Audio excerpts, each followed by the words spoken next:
Hey guys, welcome back to my channel. ಹೇಗಿದ್ದೀರ ಎಲ್ಲರೂ? Hope ಎಲ್ಲರೂ ಕೂಡ ಚೆನ್ನಾಗಿದ್ದೀರಂತ. ನಾನಂತೂ ಸೂಪರಾಗಿದ್ದೀನಿ. ಸೊ ಹಾಗೆ ಬ್ಯುಸಿ ಇದ್ದೆ, ಅಪ್ಲೋಡ್ ಮಾಡಲಿಕ್ಕೆ ಸ್ವಲ್ಪ ಟೈಮ್ ಆಗುತ್ತೆ. ಸೊ ಆದರೂ ಕೂಡ ಈವ್ನಿಂಗ್ ಆದರೂ ನಾನು ಇದನ್ನು ಅಪ್ಲೋಡ್ ಮಾಡ್ತೀನಿ. ಸೊ ಸೂಪರಾಗಿರೋ ಒಂದು ಸ್ನ್ಯಾಕ್ಸ್ ರೆಸಿಪಿ, ಹಾಗೆ ಈ ಬೇಸಿಗೆ ಕಾಲದಲ್ಲಿ ಒಂಥರ ತಣ್ಣಗಿರುವ ಚಿಲ್ಲಾಗಿರುವ ಒಂದು ರಾಗಿ ಫಲೂದ ಯಾವ ಥರ ಮಾಡೋದಂತ ನೋಡೋಣ. ಸೊ ಅದಕ್ಕಾಗಿ ನಾನಿಲ್ಲಿ 1 ಕಪ್ಪಷ್ಟು ರಾಗಿಯನ್ನು ತಗೊಂಡಿದ್ದೇನೆ. ಅದನ್ನು ಚೆನ್ನಾಗಿ ವಾಶ್ ಮಾಡಿ ಸೋಕ್ ಮಾಡಿದ್ದೆ. 1 ಅವರ್ ನಾನು ನೆನೆಸಿಟ್ಟಿದ್ದೆ. ಸೊ ಆದ ನಂತರ ಇದನ್ನು ನಾನು ಯೂಸ್ ಮಾಡ್ತಾ ಇರೋದು. ಸೊ 1 ಅವರ್ ನೀವು ನೆನೆಸಿಟ್ರೆ ಬೇಗನೆ ಆಗುತ್ತೆ. ಸೊ ಆದ ನಂತರ ಅದರ ನೀರನ್ನೆಲ್ಲವನ್ನು ಸೋರಿಸಿ ತೆಗಿಬೇಕು, ಡ್ರೈ ಆಗಿರಬೇಕು. ಸೊ ಆದ ನಂತರ ನಾನು ಇದನ್ನು ಎಲ್ಲವನ್ನು ಮಿಕ್ಸಿ ಜಾರಿಗೆ ಹಾಕ್ತಾ ಇದ್ದೇನೆ.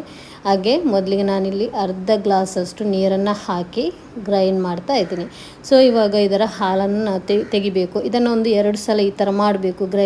ಮಿಕ್ಸಿಗೆ ಹಾಕಿ ಇದರದ್ದು ರಾಗಿ ಉಂಟಲ್ವ ಅದನ್ನು ಹಾಕಿ 2-3 ಸಲ ಮಾಡಿ ನಮಗೆ ಹಾಲನ್ನು ತೆಗಿಬೋದು. ಹಾಗೆ ನಾನು ಇವಾಗ ಮಾಡ್ತಾ ಇದ್ದೀನಲ್ಲ, ಇದೇ ಥರ ನೀವು ಸೋರಿಸಿ ತೆಗೆದು ಇದನ್ನು ರಾಗಿ ಉಂಟಲ್ವ ಅದನ್ನು ನಾವು ಮಿಕ್ಸಿ ಜಾರಿಗೆ ಹಾಕಬೇಕು. ಇವಾಗ 1 ಗ್ಲಾಸಲ್ಲಿ ನಾನು ಮೊದಲಿಗೆ ಅರ್ಧ ಗ್ಲಾಸಷ್ಟು ನೀರನ್ನು ಹಾಕಿದ್ದೆ. ಬಾಕಿ ನೀರನ್ನು ಮತ್ತೆ ಹಾಕ್ತಾಯಿದ್ದೀನಿ, ಇವಾಗ ಹಾಕ್ತಾಯಿದ್ದೀನಿ. ಆದ ನಂತರ ಇನ್ನೊಂದು ಗ್ಲಾಸ್ ನೀರು ತಗೊಂಡು ನಾನು ಅದೇ ಮಿಕ್ಸಿ ಜಾರಿಗೆ ಅರ್ಧ ಗ್ಲಾಸಷ್ಟು ಹಾಕ್ತಾಯಿದ್ದೇನೆ. ಹಾಕಿ ಚೆನ್ನಾಗಿ ರುಬ್ಬಬೇಕು. ಚೆನ್ನಾಗಿ ರುಬ್ಬಿ ಇದರ ಹಾಲನ್ನು ತೆಗಿಯೋಣ. ಸೊ ಮತ್ತೆ ಇದನ್ನು ನಾವು ಸೋರಿಸಿ ತೆಗಿಬೇಕು.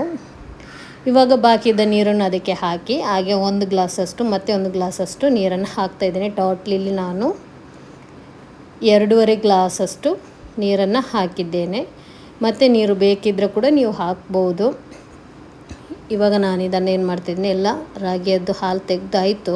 ಸೊ ಮತ್ತೊಂದು ಸಲ ಸೋರಿಸಿ ತೆಗಿತೀನಿ. ಎಷ್ಟೇ ಸಲ ನಾವು ಸೋರಿಸಿ ತೆಗೆದ್ರೂ ಕೂಡ ಪುಡಿ ಪುಡಿ ಥರ ಇರುತ್ತೆ. ಸೊ ಹೀಗೆ ನಾನು 3 ಸಲ ಸೋರಿಸಿ ತಗೊಂಡಿದ್ದೇನೆ. ಇದು ತುಂಬ ಕೆಲಸ ಏನಿಲ್ಲ, ಬೇಗನೆ ಆಗುತ್ತೆ, ಹಾಗೆಯೇ ಹೆಲ್ದಿ ಕೂಡ. ಸೊ ನೋಡಿ ಇವಾಗ ನೀವು ಅದರಲ್ಲಿ ಎಷ್ಟು ಕಸ ಇದೆ ಅಂತ. ಸೊ ಇದನ್ನು ಸೋರಿಸಿ ತೆಗೆದಾಯಿತು. ಇನ್ನು ಬೇಕಿದ್ರೆ ನೀರನ್ನು ಹಾಕ್ಬೋದು ನಿಮಗೆ. ನಾನಿಲ್ಲಿ ನೀರನ್ನು ಹಾಕ್ತಾ ಇಲ್ಲ. ಮತ್ತೊಂದು ಸಲ ನಾನು ಇದನ್ನು ಸೋರಿಸಿ ತೆಗಿತಾ ಇದ್ದೇನೆ.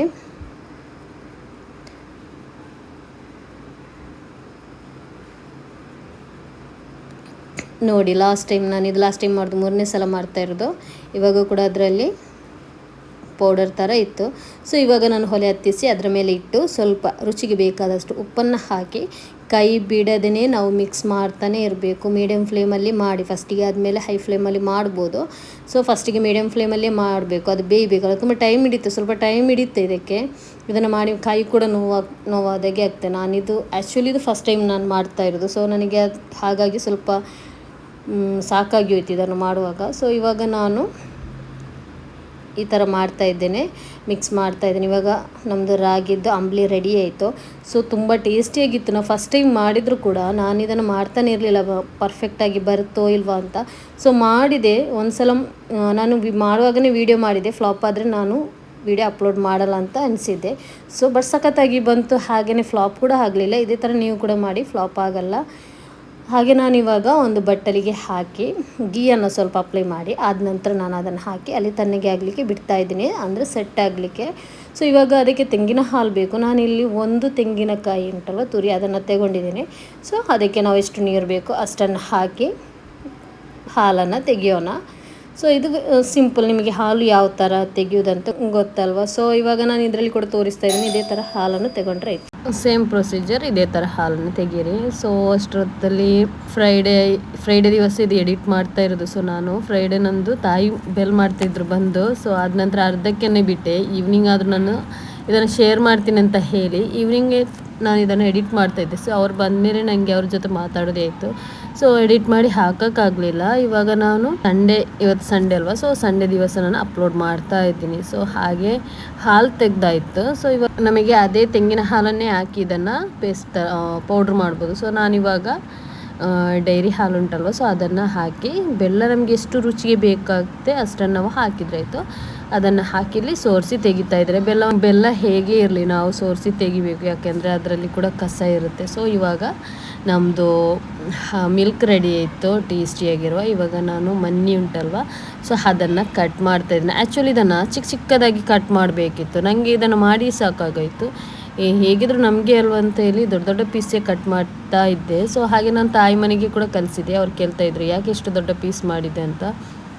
ಯಾಕೋ ನಂಗೆ ಟಯರ್ಡ್ ಆದರೆ ನಾನು ಮತ್ತೆ ಇಂಟ್ರೆಸ್ಟೇ ಹೋಗುತ್ತೆ ಮಾಡೋದು. ತುಂಬಾ ಕೆಲಸ ಇರುವಾಗ ಒಬ್ಬಳೇ ಮಾಡಬೇಕು, ಹಾಗೆ ಮಕ್ಕಳನ್ನು ನೋಡ್ಕೊಳ್ಬೇಕು ಅಂತಾದರೆ ನಮಗೆ ತುಂಬಾ ಹೆವಿ ಆಗುತ್ತೆ. ಸೊ ಆವಾಗ ಒಮ್ಮೆ ಕುಕ್ ಮಾಡಿ ಮುಗಿಲಿ ಅಂತ ನಾವು ಎನಿಸ್ತಾ ಇರ್ತೀವಿ. ಹಾಗೆ ನಂಗೆ ಕುಕ್ ಮಾಡಲಿಕ್ಕೆ ಇಷ್ಟ.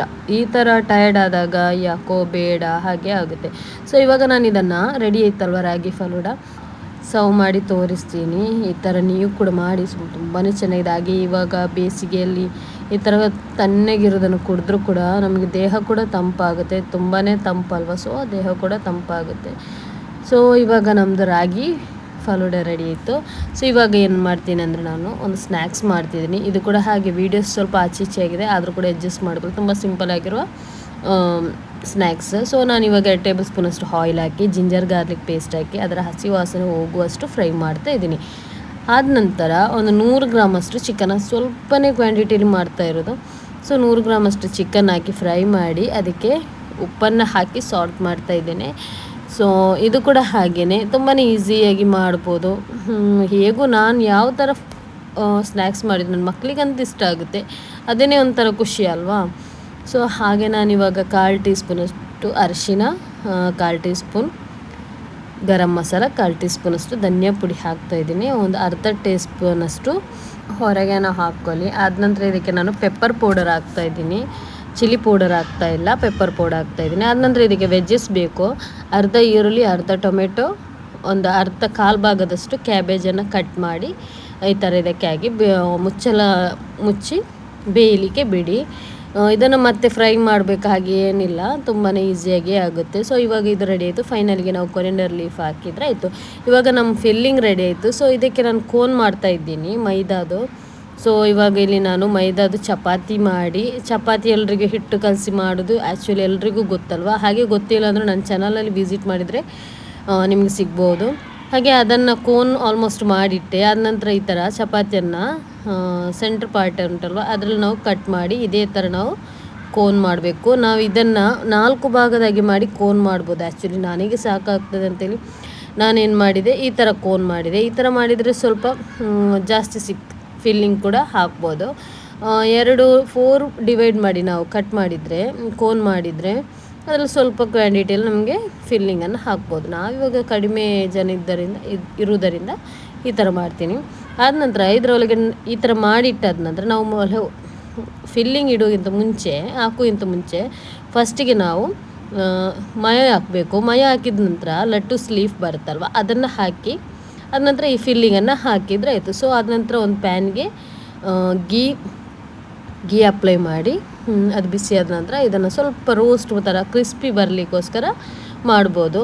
ಫಿಲ್ಲಿಂಗ್ ಹಾಕೋದಕ್ಕಿಂತ ಮುಂಚೆ ನಾವು ಇದನ್ನು ಕೋನನ್ನು ಕ್ರಿಸ್ಪಿ ಥರ ಓವನಲ್ಲಿ ನಾವು ಮಾಡಬೇಕು. ಕೆಲವರಿಗೆ ಓವನ್ ಇರಲ್ಲಲ್ವ, ಸೊ ಅದಕ್ಕೆ ನಾನು ಈ ಥರ ಮಾಡಿ ಪ್ಯಾನಲ್ಲಿ ಮಾಡಿ ತೋರಿಸ್ತಾ ಇರೋದು. ಓವನಲ್ಲಿ ಮಾಡಿದರೆ ತುಂಬಾ ಕ್ರಿಸ್ಪಿ ಆಗುತ್ತೆ ಈಗ ತವದಲ್ಲಿ ಮಾಡೋದಕ್ಕಿಂತ. ಸೊ ನಾನಿವಾಗ 3 ಅವನಲ್ಲಿ ಮಾಡಿದ್ದೆ, 3 ಇದರಲ್ಲಿ ಮಾಡಿದ್ದೆ. ತುಂಬಾ ಟೇಸ್ಟಿಯಾಗಿತ್ತು. ಇದನ್ನು ಕೂಡ ನೀವು ಟ್ರೈ ಮಾಡಿ. ಹಾಗೆ ರಾಗಿ ಫಲೂದ ಹಾಗೆ ಇದನ್ನು ಕೋನ್ ಸ್ನ್ಯಾಕ್ಸ್ ಉಂಟಲ್ವ ಇದನ್ನು ಕೂಡ ನೀವು ಟ್ರೈ ಮಾಡಿ. ಮಕ್ಕಳಿಗೂ ದೊಡ್ಡವರಿಗೂ ಒಂದೇ ರೀತಿ ಇಷ್ಟ ಆಗುವ 2 ಸಿಂಪಲ್ ರೆಸಿಪಿ ನಾನು ಇದರಲ್ಲಿ ಹಾಕಿದ್ದೀನಿ. ಸೊ ನನ್ನ ಇವತ್ತಿನ ರೆಸಿಪಿ ನಿಮಗೆ ಇಷ್ಟ ಆಗಿದೆ ಅಂತ ಭಾವಿಸ್ತಾ ಇದ್ದೀನಿ. ಪ್ಲೀಸ್ ನಿಮಗೆ ಇಷ್ಟ ಆಗಿದ್ದಲ್ಲಿ ಪ್ಲೀಸ್ ಸಬ್ಸ್ಕ್ರೈಬ್ ಮಾಡಿ. ಹಾಗೆಯೇ ಫ್ಯಾಮಿಲಿ ಫ್ರೆಂಡ್ಸ್ಗೂ ಶೇರ್ ಮಾಡಲಿಕ್ಕೂ ಮರಿಬೇಡಿ. ಕಾಮೆಂಟ್ ಲೈಕ್ ಕೂಡ ಹಾಕೊಳ್ಳಿ. ನೆಕ್ಸ್ಟ್ ವೀಡಿಯೋದಲ್ಲಿ ಸಿಗೋಣ.